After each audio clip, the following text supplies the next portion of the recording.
Dieu en qui il n'y a aucune ombre de variation. En ce 2 novembre, nous tenons devant toi et nous te remercions pour tous tes bienfaits pour ton peuple, pour ta grâce. Et nous te remercions ce matin aussi pour toute notre nation, la population et toutes les composantes de cette population. Toi qui tiens les nations dans tes mains. Nous avons dit que la destinée du Burkina Faso est entre tes mains. Et c'est pourquoi, Père, nous plongeons cette nation dans le sang de Jésus, afin que ta grâce et ton amour, que tout ce que l'ennemi continue de vouloir faire d'une manière ou d'une autre soit détruit au nom de Christ. Père, nous proclamons la victoire de Christ en toutes choses et que ta paix en tant que prince de paix règne dans cette nation-là au nom de Jésus. Amen. Asseyez-vous dans sa présence. Le mois de novembre 2014 est la suite des 30 jours de prière. Et notre thème principal de novembre 2014, c'est, comme ils vont le mettre sur l'écran, la prière fervente et efficace. La prière fervente et efficace.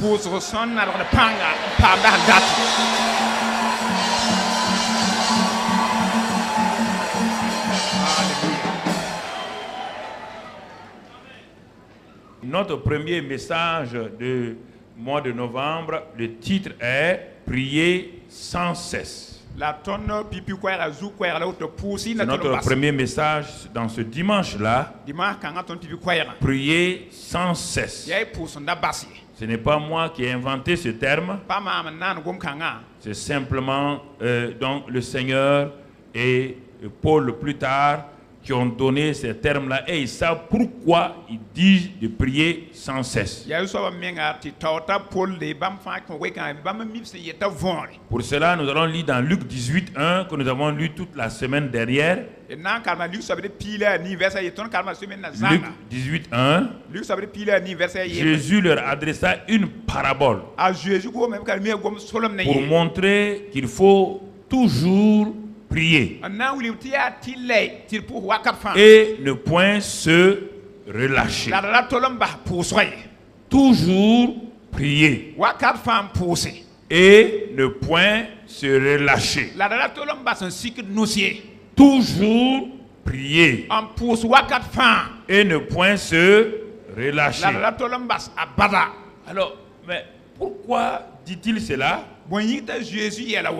Paul le reprend dans 1 Thessaloniciens 5, verset 17. 1 Thessaloniciens, il dit priez sans cesse. Priez sans cesse. Sans cesse. Donc, nous voyons ici, et Paul nous dit encore, on a déjà vu cela, on ne va pas l'écrire, dans Philippiens 4, il dit que ne vous inquiétez de rien. Mais en toutes choses et en toutes circonstances.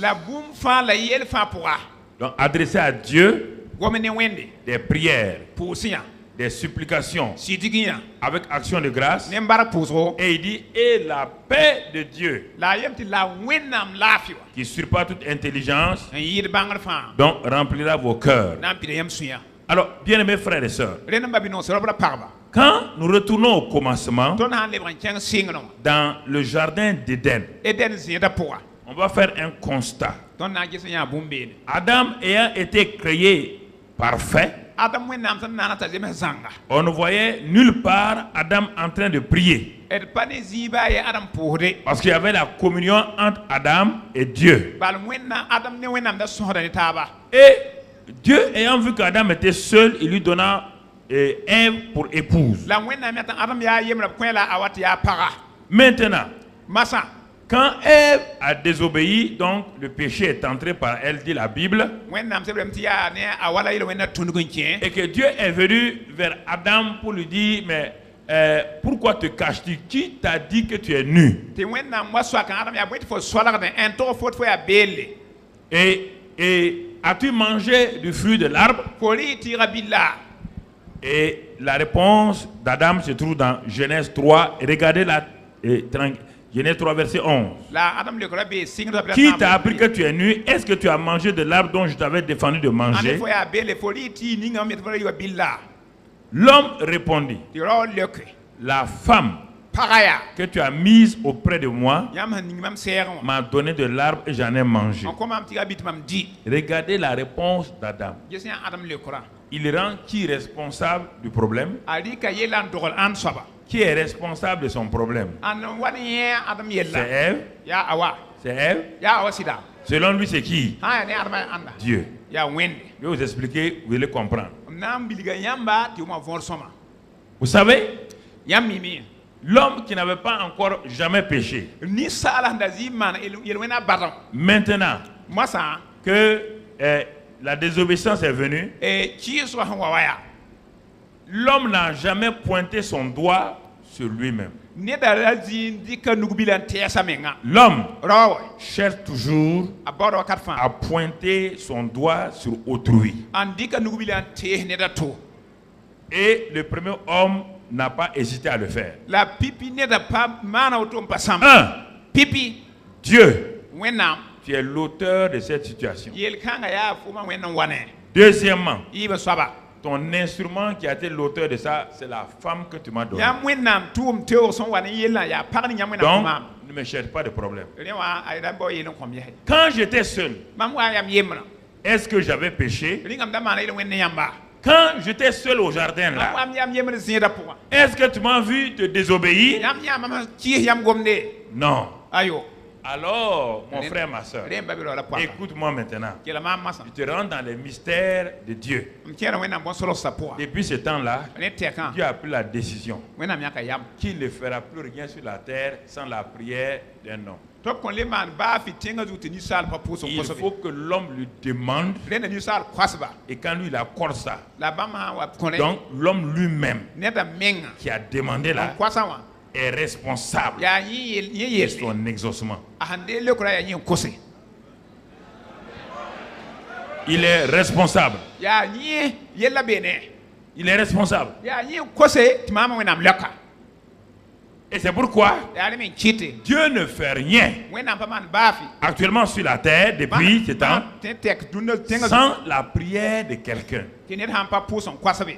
Sans ta propre prière, Dieu ne te donnera rien que tu vas retourner contre lui pour l'accuser et lui dire c'est parce qu'il t'a béni de cette manière-là, c'est la bénédiction qui m'a créé un problème. Seigneur, c'est ta bénédiction qui m'a créé un problème. Mais quand tu pries et tu demandes et que Dieu te bénisse, tu ne peux plus aller dire que c'est Dieu qui t'a créé un problème. Parce que c'est toi qui as demandé et tu as reçu. Maintenant, tu dois savoir gérer la bénédiction que tu as demandé à Dieu. Tu dois savoir gérer la bénédiction que tu as demandée. C'est important que tu comprennes cela, frère et soeur. Les gens ne savent pas pourquoi la prière a commencé. Ils ne savent pas pourquoi la prière a commencé. Puisque au temps d'Adam, avant la chute, il n'y a pas de prière. C'est la communion avec Dieu. Tout était à sa disposition. Il n'était pas malade. Il n'avait besoin d'aucune forme de nourriture. Il trouvait tout dans les arbres qu'il mangeait. Il Il n'y avait pas de maladie pour dire qu'il va demander à Dieu de le guérir. Il n'y a pas de pauvreté pour que Dieu à Dieu, rends-moi prospère. Son environnement était parfait. Sa nourriture parfaite. Sa relation avec Dieu parfaite.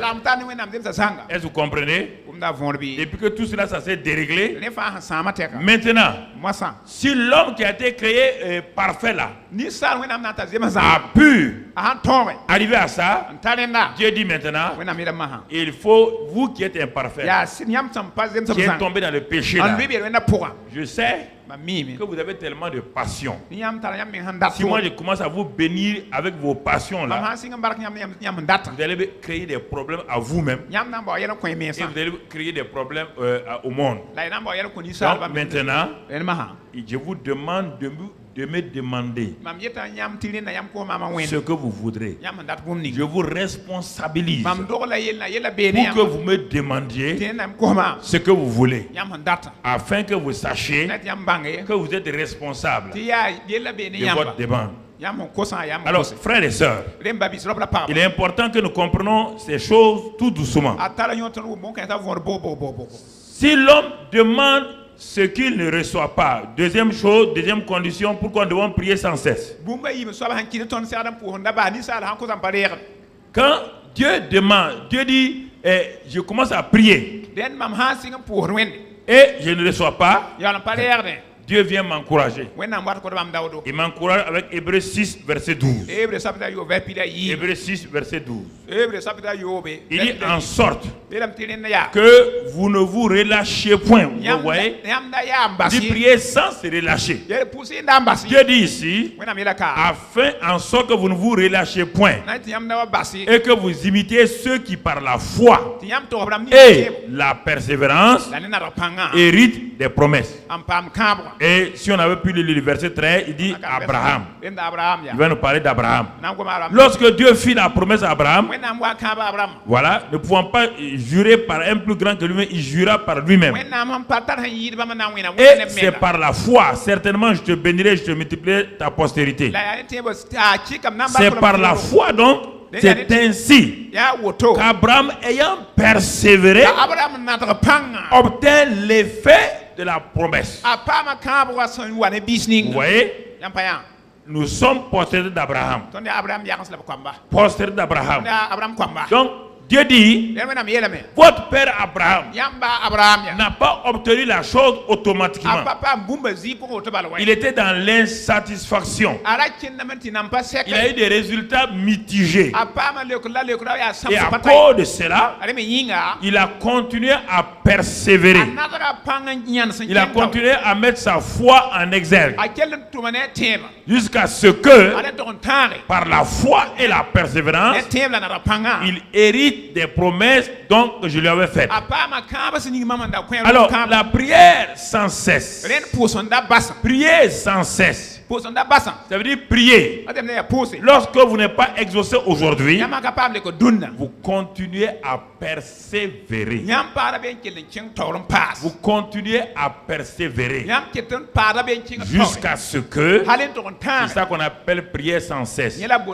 Prière sans cesse ne veut pas dire je commence le matin à 6 h, je continue à prier. Non, non, non, non. C'est-à-dire que le problème pour lequel tu es en train de prier là, que tu as prié aujourd'hui, ça ne s'est pas résolu. Dieu dit il faut continuer à prier.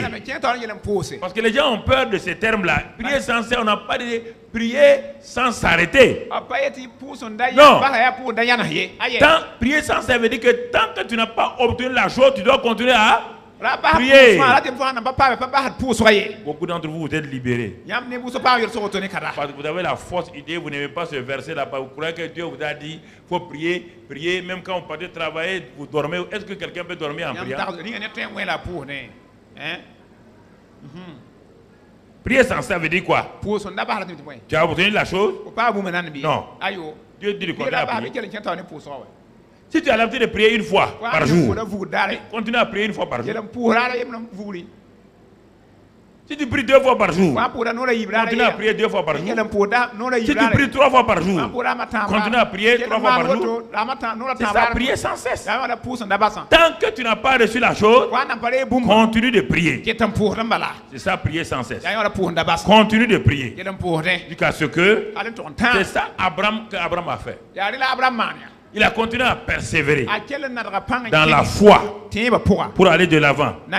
Alors, ça c'est la deuxième chose pourquoi nous devons prier sans cesse. Troisième raison pourquoi je dois prier sans cesse. La prière exaucée donne une joie parfaite. Jean 16, verset 24. Jean 16, verset 24. Regardons Jean 16, verset 24. Jusqu'à présent, vous n'avez rien demandé à mon nom. Demandez et vous recevrez, afin que votre joie soit parfaite. C'est la troisième raison pourquoi je dois prier sans cesse. Je n'ai pas obtenu la chose, donc ma joie n'est pas parfaite. Je suis encore dans l'insatisfaction. La tristesse est en moi. Et je suis vraiment... je ne suis pas à l'aise. Mais je ne me contente pas de ça. Je continue de prier. Et maintenant, quand je suis exaucé, ma joie est parfaite. Voilà la raison de prier sans cesse. Prier et s'arrêter au milieu de la prière. Tu n'as rien reçu, tu n'as pas de joie parfaite. Et c'est ça que Philippiens 4 a dit. Il dit priez, ne vous inquiétez pas. Priez. Quand vous allez prier sans cesse, quand vous allez obtenir, Jésus dit, votre joie sera parfaite. Paul dit, et la paix de Dieu, qui ne suit pas toute intelligence, remplira. Vous allez recevoir quoi?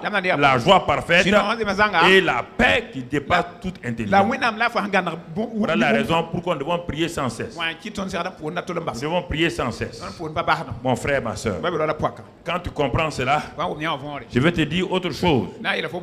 Vous savez, les bonnes situations ont besoin de prière, comme les mauvaises situations.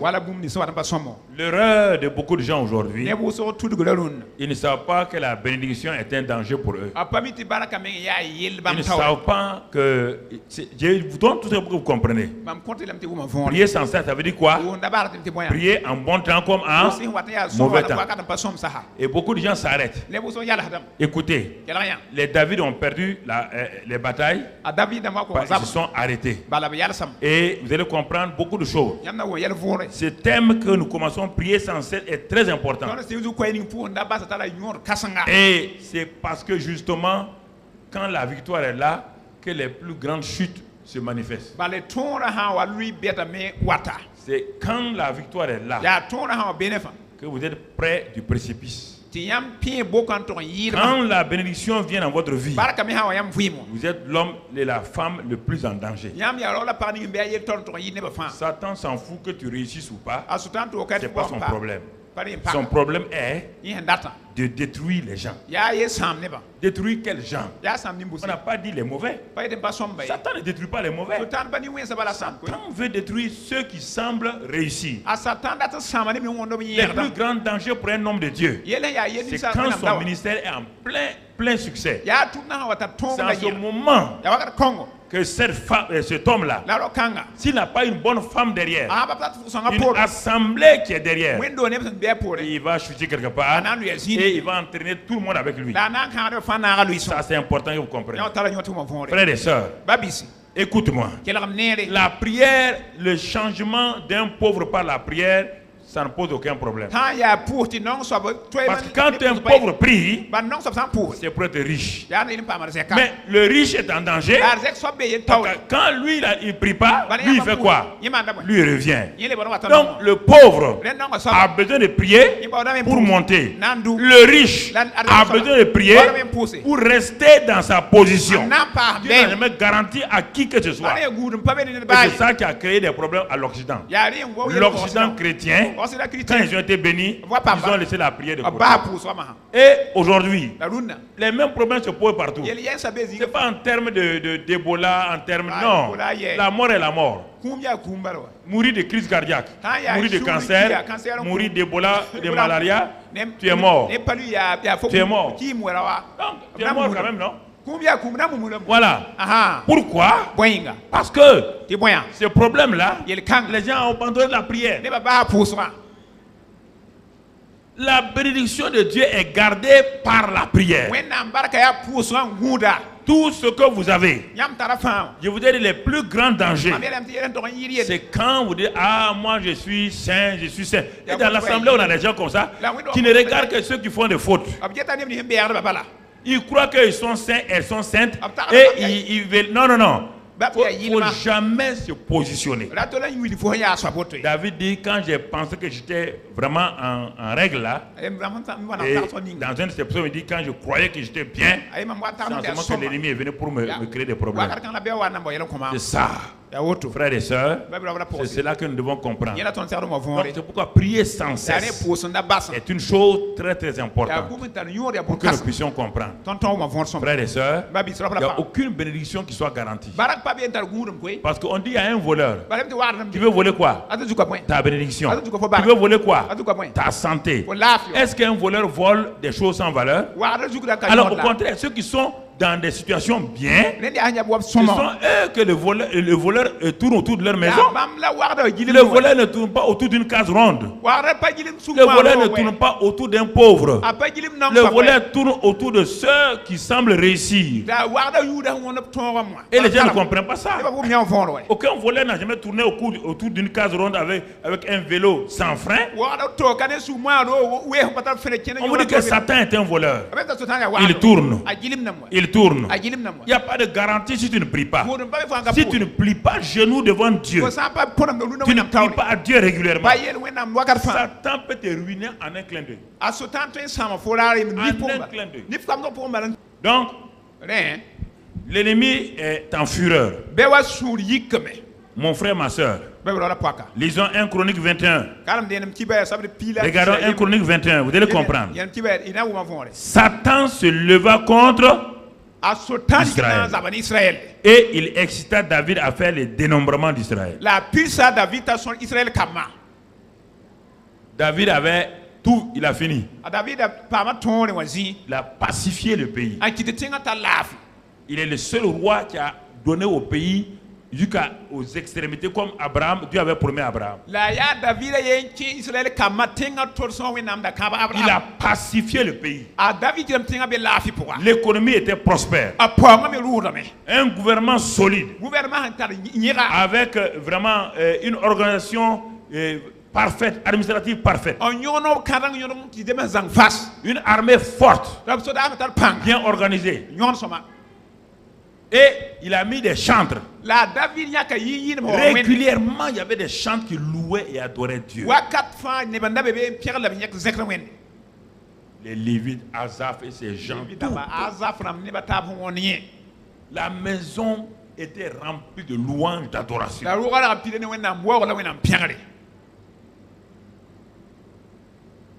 Regardez, est-ce que Satan a dit maintenant David est bien, je vais le laisser? Hein? Je vous parle ce matin. Satan a dit, bon, le gars là, il a vaincu tout le monde. Il a vaincu Goliath. Il a vaincu les Philistins. Et il a pacifié le pays. Bon, on va le laisser lui tranquille. Non. Il dit, il excita Israël, c'est-à-dire David.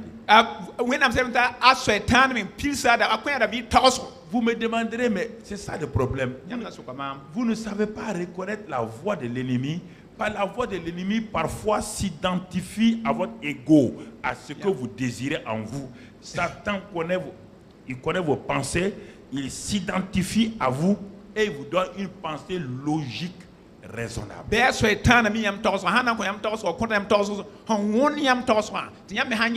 La Bible nous montre que qui était derrière le désir de dénombrement, compter le peuple. Qui? Est-ce que David savait? Mais la pensée qui est venue en David dit, bon, maintenant que le pays est bien, on va compter pour voir. Donc, quelle était sa motivation? Sa motivation s'identifiait à un élément de sa chair qui n'a pas contrôlé, c'est-à-dire un petit orgueil se cache en les hommes. Faites attention. Quel que soit votre succès, il y a un orgueil qui se cache en vous. Et c'est ça que Satan va exciter. Il va l'exciter par vos paroles. Vous savez, c'est moi, hein? Toi, tu fais quoi? C'est moi qui est dans l'église, j'ai prie. Toutes les prières là, c'est moi-même. Ou bien, vous voyez, non? C'est moi qui donne l'argent ici. C'est moi qui jeûne. Vous savez, nous, le groupe musical, là, vraiment, à travers nos chants maintenant, Dieu bénit l'assemblée. Non. Il va exciter David. Le chef d'état-major de David, Joab, est venu demander, il dit, mais roi, tu veux compter les gens là pourquoi? C'est-à-dire, quelle est ta motivation? C'est important. Quelle est ta motivation? Parce que les motivations sont souvent cachées. On dit non, tu sais, hein, moi c'est ça que je veux faire. Mais l'ennemi sait que derrière cette motivation-là, il y a quelque chose que tu veux révéler. Et la motivation est une cinquième colonne de Satan en nous. Si c'est une motivation mauvaise.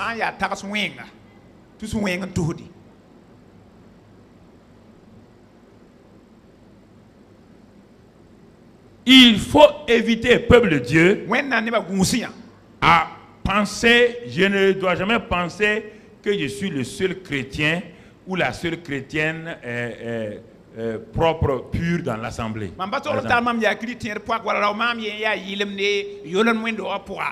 Dieu a corrigé le grand Élie avec cette pensée.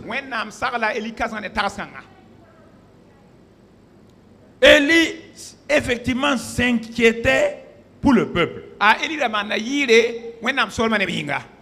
Il voulait que son pays soit béni. Parce que ce qu'il voyait là, les Baals et les Astartés, ça ne lui plaisait pas. Il s'est mis à prier. Il s'est sanctifié. Il a abandonné toute forme de péché.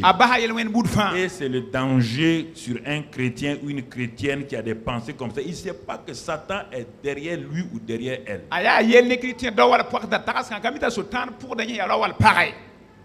Lève-toi, mets-toi là, devant moi. Marche sur moi.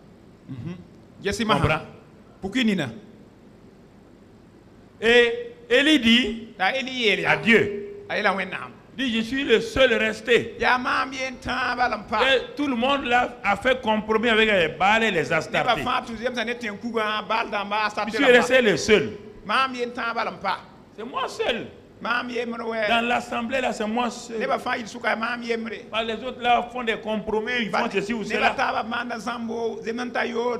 Et il est en train de parler.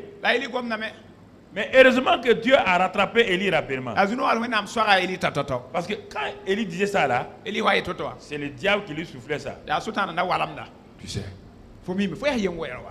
tu es le seul ici.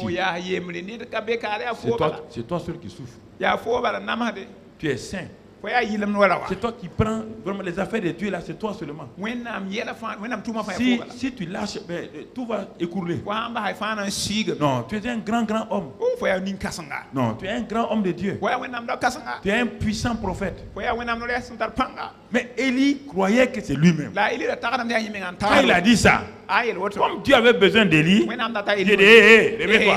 Il y a quoi? Il dit, il y a 7000. Comme toi, tu n'as pas fléchi devant Baal. Tu quoi? C'est quoi? 7000. 7000. qui n'ont pas fait de compromis avec Baal. Ne crois pas que ta seule prière, hein? Ils sont en train de prier. 7000. 7000 personnes sont en train de crier à Dieu. Ils sont sur les genoux, cachés. Cachés. Est-ce que nous comprenons? Ça, c'est le danger de ceux qui intercèdent beaucoup. Arrivé à un moment donné, ils voient le mal dans tous les autres. Ceux qui intercèdent beaucoup là, leur danger, quand une sœur monte ici, hein? La femme n'a pas un bon truc. Elle monte, il y a décolleté un peu ici. Elle va souiller l'église. Personne ne peut souiller ici. N'ayez pas des idées tordues comme ça. Il va souiller quoi?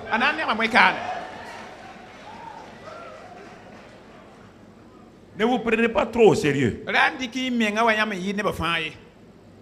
Comprenez? Ne vous prenez pas trop au sérieux. Dieu parfois ne regarde pas le vêtement. Quand on parle de vêtement là, c'est pour que vous ne tentez pas les gens. C'est-à-dire qu'une femme, mais quand Dieu et Adam et Ève étaient nus là, Dieu a dit, hey, Ève, tu ne peux pas te regarder. Dieu a fait comme ça.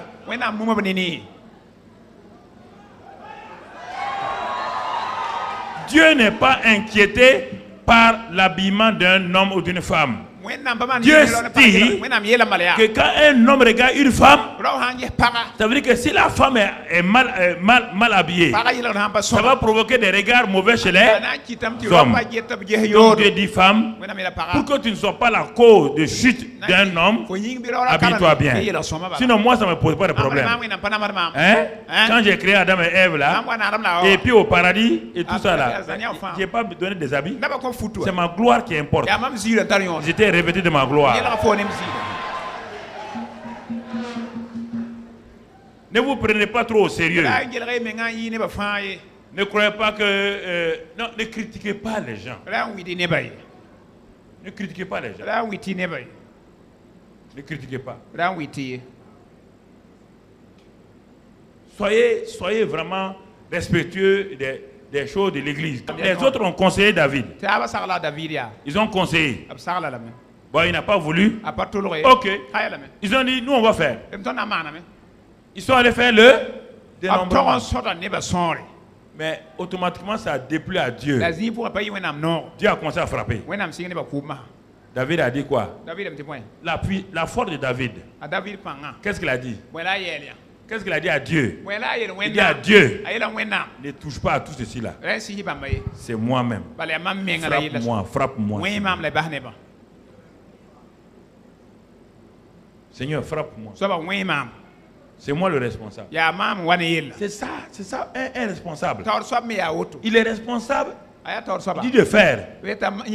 S'il n'a pas, s'il dit, tu penses qu'on peut faire ça?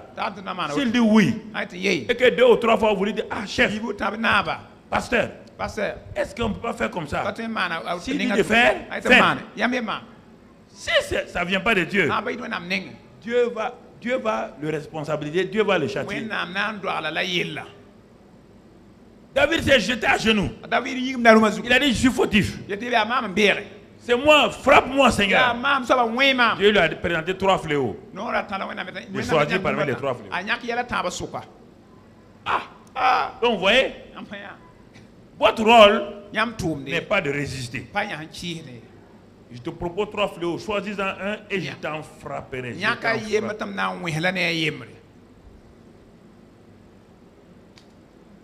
Parce que David a fait 3 erreurs qui lui ont créé problème.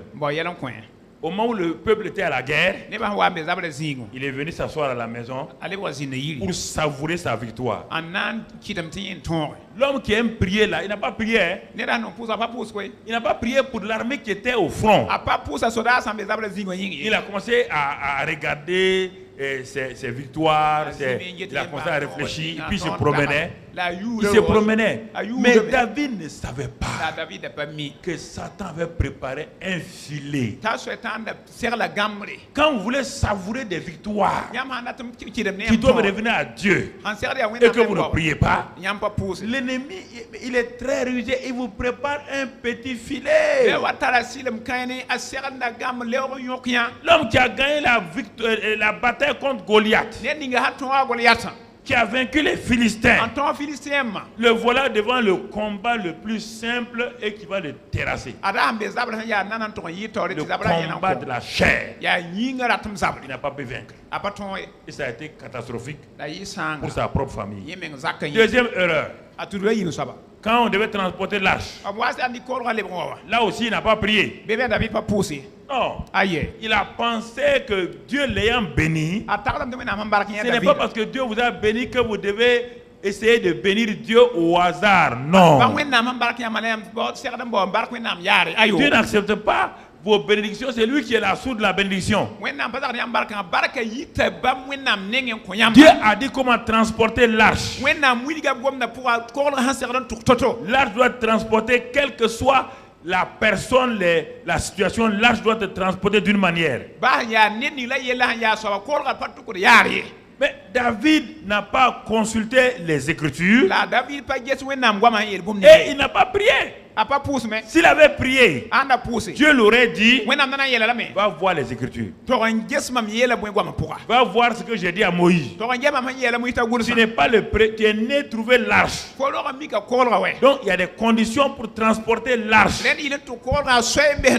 Non. Mais David dit que bon, comme Dieu m'a béni, faites attention. Dieu vous a béni. Spirituellement, moralement, financièrement. Attention, c'est tout sous le contrôle de Dieu. Vous devez savoir que c'est sous le contrôle de Dieu. Il y a des gens qui sont au-dessus de vous, qu'on appelle les sacrificateurs. Vous devez vous référer à eux. Non. Parce que le problème, je vous ai dit tout le temps, quand la bénédiction est là, il y a un danger à côté de vous. David était quoi? Roi, moins. Prophète, sacrificateur. Alors, est-ce qu'il a besoin que quelqu'un... Lui-même, il était quoi? Roi. Lui-même, il était quoi? Prophète. Lui-même, il était quoi? Sacrificateur. Mais malgré cela, Dieu avait installé des sacrificateurs dans le pays.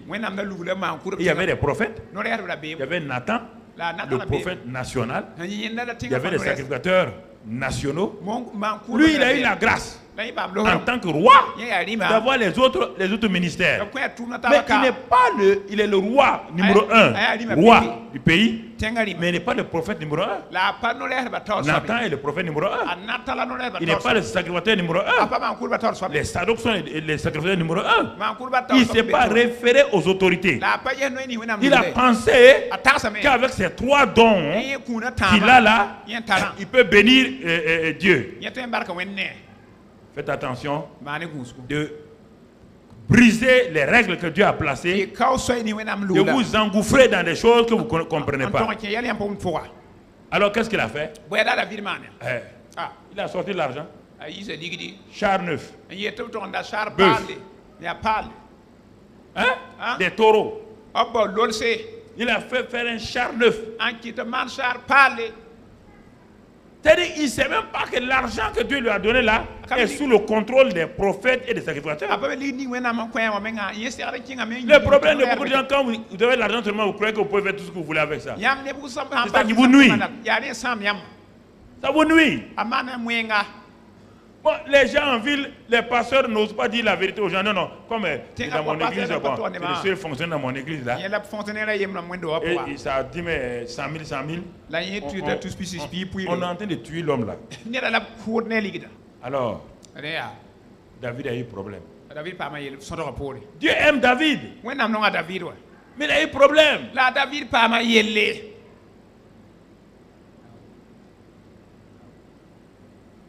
L'arche doit être portée par les Lévites qu'on appelle les Kéatites. L'arche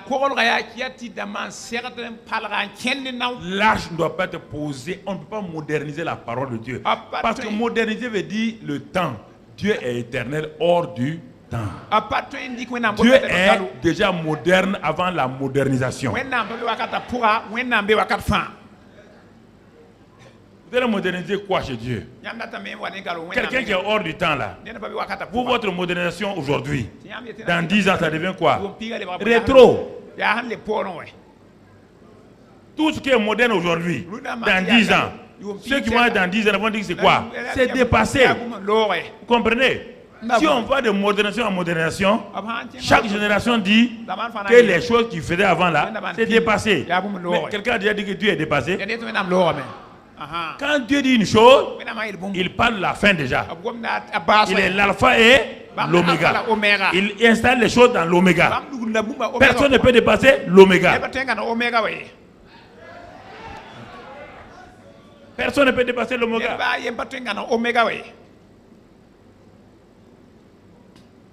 Et il va amener la mort de quelqu'un. Il a mis un jeune zélé qui s'appelle Ilza. Il dit, j'ai eu une promotion. C'est moi qui dois garder l'arche. Les sacrificateurs tenaient leur tête. Le petit là va mourir. Les sacrificateurs étaient sûrs qu'il va mourir. Parce que le zèle qu'il voit là, le gars là va toucher l'arche. Alors qu'il n'a pas le droit de toucher à l'arche. Il n'est pas sacrificateur. Mais on a mis les sacrificateurs de côté. David, vous voyez comment c'est subtil. Comment Satan peut vous conduire dans la subtilité et vous avoir. Il a dit à David, modernise. Tu es bien, tu as l'argent, modernise ça. Porter l'arche sur les épaules des gens. Est-ce que tu es sûr qu'ils sont tous saints d'abord? Non, il faut moderniser. On n'est pas sûr des gens aujourd'hui. C'est ça. Il faut moderniser. Prends un char, mets-le dessus. Mais la parole de Dieu ne dit pas ça. Et puis enlève tous ces gens. Mets un gars. Tu connais tel jeune là, Ilza là. Le gars est bon. Il sait bien danser autour des arches. Et comme tu as des bons musiciens, quand ils vont jouer, lui il danse là. Même le ciel sera content. Ils ont commencé. Hein? Ils ont démarré l'arche. Ils ont commencé à danser. Maintenant, si l'arche était sur l'épaule des gens, même en montant une colline, l'arche va tomber. Mais si c'est sur une charrette, quand la charrette est penchée, mais la charrette monte sur la colline, donc en se penchant, l'arche va tomber. Il disait viens, il dit non, tu ne tomberas pas ici. J'ai dit que tu ne tomberas pas. Mais tu n'as oublié que tu seras toi-même charbon. Il court. Les sacrificateurs ont dit hey, mort gratuite. Il attrape l'arche. Le feu. Dieu vient sur lui. Le gars est charbon. Dans un premier temps, David s'est fâché. Mais quand il a vu la gloire de Dieu monter, il eut peur. Il eut peur. Il a dit d'aller poser l'arche où? Dans la maison d'un homme appelé Obed-Edom. Vous voyez les erreurs que vous commettez? Dans votre chair, vous voulez faire ça. Vous voulez faire ça. Satan vous a inspiré. Vous devez automatiquement renoncer. Vous humilier. Il n'a pas fait ça. Il dit bon, ok. Dieu, moi je voulais t'aider, hein? Mais comme tu ne comprends rien là, je mets ton arche. Obed-Edom là, c'est même pas un Israélite, c'est un païen. Je mets chercher un païen. Comme ça tu sauras. Quand même. Hein? Moi je voulais t'aider. Est-ce que ça influence Dieu ça? Ça dit que tu as Dieu. Tu es fâché contre Dieu, ça fait quoi? Même les anges rient. Dis, toi tu es fâché contre Dieu. Tu auras un problème. Hein? On a mis là-bas Dieu a dit aux anges, voici le prochain roi. Bénissez la maison d'Obed-Edom. 3 mois. Il est devenu aussi riche que David. Les gens sont allés dire à David, prépare-toi, hein. Tu vas perdre ton trône. Comment ça? Dieu a dit que c'est moi. Dieu a pris le trône de la main de qui? Saül. Il t'a donné. Dieu va donner à qui? Tu connais le pain où tu as mis l'arche là? Il est devenu l'homme le plus riche. Tout le monde va chez lui maintenant. David s'est repenti. Il a prié. Vous voyez? Prier sans cesse. Il y a des moments où vous croyez qu'on ne doit pas prier. Maintenant, non. On va se reposer. Ah bon? Tu dois te reposer. Satan se repose. Ton ennemi se repose. Est-ce que l'ennemi dort? Il ne dort pas. Hein? En permanence, il est en mouvement. Si tu as un adversaire comme ça là, qui ne dort pas, qui ne mange pas, qui est tout le temps en mouvement, tu dois avoir un partenaire comment? Qui dort? Tu vas prendre des hommes? Quand David a compris ça maintenant, David a pris Dieu comme partenaire. Lisons le psaume 121. 121. Le psaume 121. Regardons.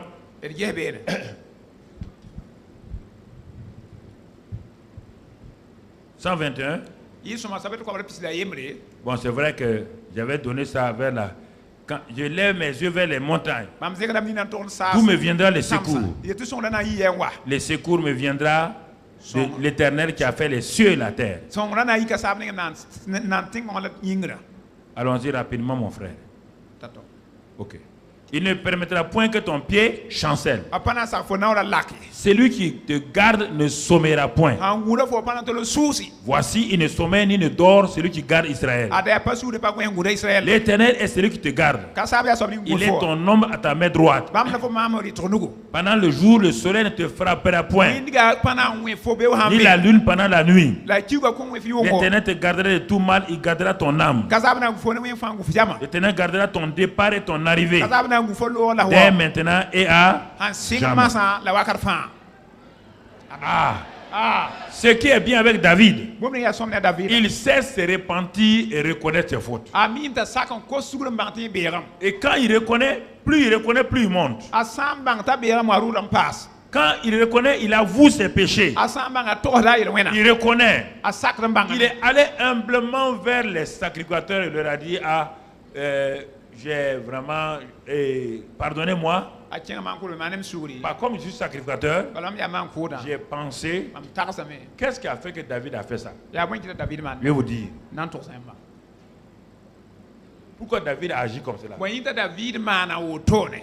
Parce qu'il est sacrificateur, c'est vrai. Parce qu'un jour, David était en guerre. À un moment donné, ses soldats étaient fatigués, oui ou non? Étant donné qu'ils sont fatigués, il n'avait plus de pain à manger. Quand David est arrivé, il est arrivé là où il y a le tabernacle. Il a demandé au sacrificateur qui était là, est-ce qu'il y a des pains? Il n'y a rien. Il y a des pains consacrés. Et que pour le manger, il faut s'être abstenu des femmes 3 jours. David a dit à Sadok, je suis maintenant sacrificateur. Je peux prendre la responsabilité. Mais oui, parce que là, c'est différent. Il y avait un sacrificateur officiel qui était là. Et David est venu s'adresser à lui. Et le sacrificateur a pris maintenant les pains là, donné à David et à ses soldats. Il dit, mais si c'est à cause de ça, étant sacrificateur, mon peuple est sanctifié. Ils ont mangé. David a cru qu'à partir de ce moment-là, il peut faire n'importe quoi. C'est ça l'erreur. Mais maintenant, il a appelé les sacrificateurs. Il dit, vous n'étiez pas là la première fois. Je ne vous ai pas consulté. Je vous ai méprisé en quelque sorte. Il y a eu un cadavre. Et on a eu des problèmes. Il dit maintenant, venez. Et lisez-moi qu'est-ce que Dieu a dit à Moïse pour le transport de l'arche. La parole de Dieu est toujours en première place. Toujours. Ne croyez pas parce que Dieu vous bénit que vous pouvez aller faire ce que vous voulez. Dieu ne s'intéresse pas à vos pensées personnelles. Dieu s'intéresse, est-ce que vous êtes attaché à sa parole? C'est pourquoi je fais tout. Tu peux me proposer n'importe quoi. Je regarde, attends-moi mon ami, attends-moi mon frère. Je vais le consulter Dieu. Je vais le consulter sa parole. Qu'est-ce que Dieu dit? Qu'est-ce qu'il dit en écrit? S'il n'y a rien d'écrit, il le consulte dans la prière. Jusqu'à ce que j'ai la réponse avant de prendre une décision. Ça peut penser être lent, mais c'est ça qui garantit ma vie régulièrement. Frères et sœurs, on ne peut pas aller comme ça. Les gens s'en vont chez les prophètes. Vous croyez qu'un prophète a ce pouvoir-là, il devrait regarder seulement des... Vous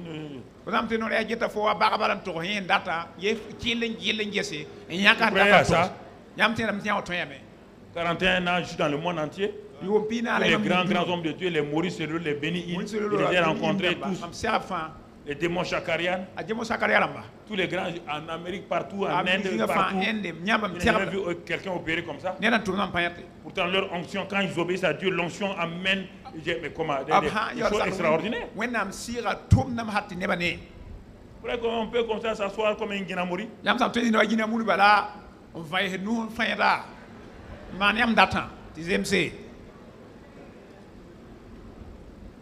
Non, vous faites avoir. Ça n'existe pas ça. L'échelle courte avec Dieu n'existe pas. Les gens ne veulent pas prier.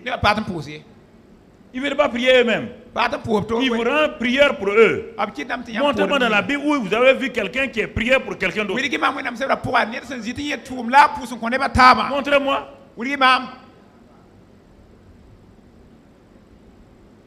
On prie avec des frères. Dieu dit, quand Dieu se met, d'accord.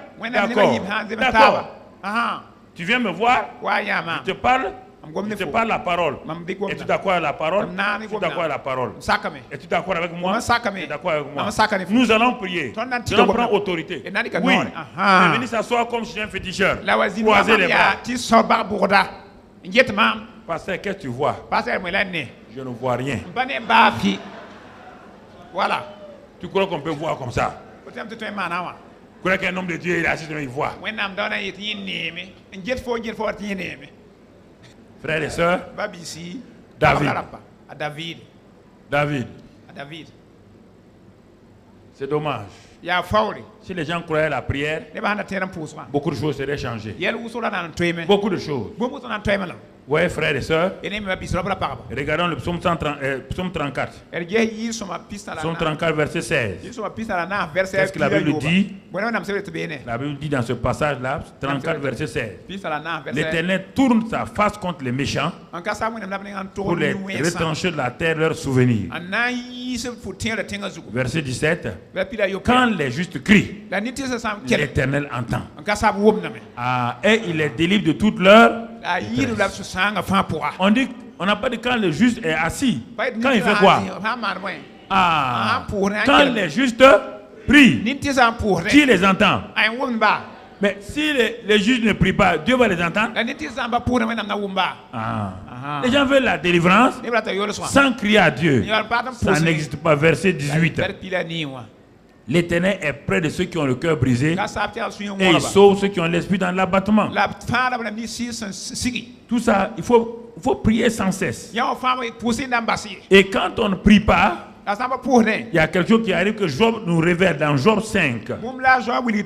Job 5, verset 19. Job 5, verset 19. Regardons 6 fois. Il dit, si tu pries 6 fois, il te délivrera de l'angoisse. Et 7 fois, le mal ne t'atteindra pas. Tu entends? 6 fois. Si tu pries, Dieu va te délivrer de l'angoisse. Et la 7e fois, Dieu dit, le mal ne t'atteindra pas. Le mal ne t'atteindra pas. C'est-à-dire, si tu ne pries pas, le mal va t'atteindre. Le mal va t'atteindre. Tu comprends? Somme 27, verset 11. Somme 27, verset 11. Qu'est-ce qu'il est écrit? Éternel, enseigne-moi ta voie. Conduis-moi dans le sentier de la droiture à cause de mes ennemis. Ne me livre pas au bon plaisir de mes adversaires, car ils s'élèvent contre moi de faux témoins et des gens qui ne respirent que la violence. Alors, puisque tu as des faux témoins qui sont contre toi, tu as des gens qui veulent vous accuser. Qui veulent vous accuser. Alors Dieu dit, il faut prier. Et il va te délivrer. Il va te délivrer. Il va le faire comment? Par l'arme de la prière. L'arme de la prière, 1 Pierre 5, verset 8. L'arme de la prière, soyez sobre. Veillez. Veillez comment? Quand on veille en faisant quoi? En faisant quoi? En priant. Votre adversaire, le diable, rôde comme un lion rugissant, cherchant qui il dévorera. Alors donc, mon frère, puisque ton adversaire rôde, cherchant qui il va dévorer, on n'a pas dit qu'il peut, il cherche. Il va dévorer qui? Ceux qui n'ont pas de vie de prière. Frère, c'est ça. On dit quand le juste crie, l'Éternel le délivre. Et on te dit que Satan est derrière toi. Satan est derrière toi avec toute sa horde de démons. Alors, tu dois faire quoi? Crier à Dieu. Les grands rois comme Josaphat, quand on a dit que les ennemis sont venus, qu'est-ce qu'il a fait? Il s'est arrêté et il a fait prier. Il a jeûné et prié. Il a jeûné et prié. Il savait que s'il ne regarde pas l'Éternel, ça n'est fini de lui. Il a prié.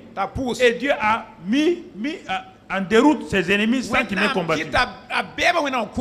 Mais si Josaphat avait dit j'étais un bon roi, bien, quand Dieu a dit Ézéchiel tu vas mourir, il a fait quoi? Il a crié à Dieu. J'ai vu tes prières et tes larmes. Alors frères et sœurs, si vous ne priez pas, comment Dieu va vous garder? Quelle est votre vie de prière personnelle? C'est facile d'entreprendre des grands programmes. Tout le monde sait faire des grands programmes. Le monde fait des grands programmes aujourd'hui sans prière. Le monde fait des grandes choses sans prière. Mais regardez où ça va. Regardez où ça va. Ce n'est pas les grands programmes qui réussissent. Ce sont les programmes mêlés de prière. Aucun ciment ni sable mélangé ne peut construire une maison. Tu as beau mélanger un paquet de ciment et du sable, bien mélangé, ça ne peut pas construire une maison. Il faut l'eau. L'élément simple là, l'eau, va permettre au ciment et au sable de se mélanger, de s'intégrer et de devenir quelque chose de solide. Frères et sœurs, le ciment de ta vie, le sable de ta vie, même si tu les mélanges comment, ça sont des bénédictions. Mais tu ne peux pas bâtir ta vie sur ce mélange. C'est la prière, la prière que tu vas mettre là-dedans. Frères et sœurs, c'est ça qui fera que l'eau et le ciment là, le ciment et le sable là vont se fondre. Vont se fondre. Frères et sœurs, écoutez-moi. Le diable, notre adversaire, rôde. Il ne dort point. Il ne dort point. Écoutez, moi, je ne parle pas des hommes. Non. Je n'ai rien à faire avec les hommes. Dieu ne m'a pas placé pour combattre les hommes. Mais il y a un adversaire, Satan, qui ne dort pas, qui rôde. Et Dieu dit qu'il est voleur. Il veut détruire. Il a détruit des individus, il a détruit des villes, il a détruit des nations. Alors, frères et sœurs, nous devons faire appel à celui qui ne dort pas aussi, à celui qui ne sommeille pas, l'Éternel Dieu. Et dans la prière, nous devons prier psaume 18, et on va lire ça puis s'arrêter, psaume 18. La terre fut ébranlée. Ça, c'est le rituel. David maintenant nous dit le rituel de la prière. Regardez, j'ai pris ça au verset 7. Quand il a prié, David dit, il dit que ses ennemis sont nombreux. Il ne sait pas qu'est-ce qui arrive. Tout le monde est contre lui. Je vous ai dit chaque fois qu'il y a un trouble quelque part. L'ennemi a tendance à se dresser d'abord contre les chrétiens. Et parfois les chrétiens ne comprennent pas ça. Ok. Autre parabole que je vais vous garder, vous allez voir ça si vous ne prenez qu'à de prier. Le Satan s'en fout des païens. Les païens travaillent avec lui. Quel que soit le trouble dans une ville, dans une famille, même s'il y a 5 enfants, il y a un seul chrétien, Satan d'abord s'attaque aux chrétiens là d'abord. Et il le fait de façon subtile. Il le fait de façon subtile. Alors frères et sœurs, ça c'est important que nous comprenions. Que nous comprenons. Et David a prié. Il savait que l'ennemi voulait sa destruction. Et au verset 18 là, verset 7, là, il dit, quand il a prié, la terre fut ébranlée et trembla. Les fondements des montagnes frémirent. Et ils furent ébranlés parce que Dieu était irrité. Et il s'élevait de la fumée dans ses narines. Vous voyez bien? Regarde ce que David a vu. Il a vu Dieu en colère. Et un feu dévorant sortait de sa bouche. Parce que les gens voulaient s'en prendre à David. Il s'élevait de la fumée dans ses narines. Regardez le Dieu que nous servons. J'avertis des gens maintenant. Et un feu dévorant sortait de sa bouche. Il en jaillissait des torrents, des charbons embrasés. Il abaissa les yeux, écoutez-moi, et il descendit. Il y avait une épaisse nuée sous ses pieds.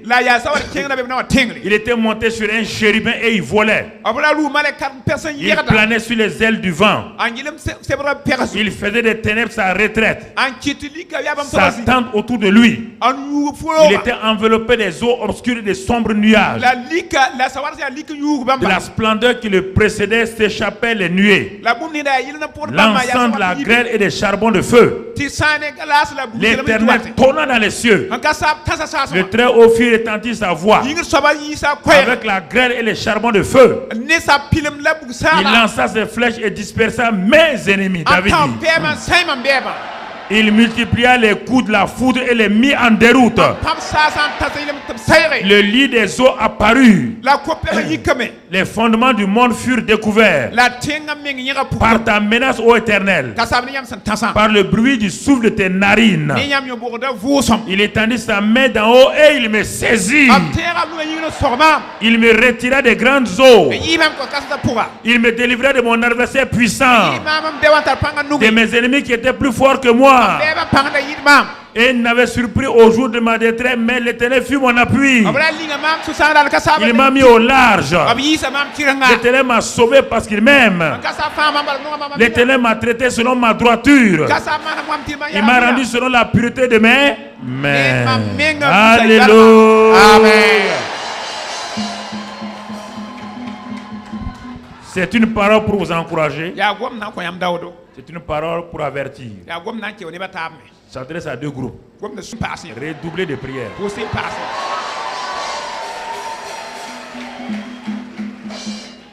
Redoubler de prière. Redoubler de prière. Père excellent, merci ce matin pour ta parole de grâce, ta parole de vie, ta parole de victoire que tu nous as donnée. Nous sommes reconnaissants parce que tu veilles sur nous. Tu prends soin de nous parce que nous avons aspergé le sang de Christ Jésus sur cette nation-là. Nous avons plongé le Burkina Faso dans le sang de Jésus.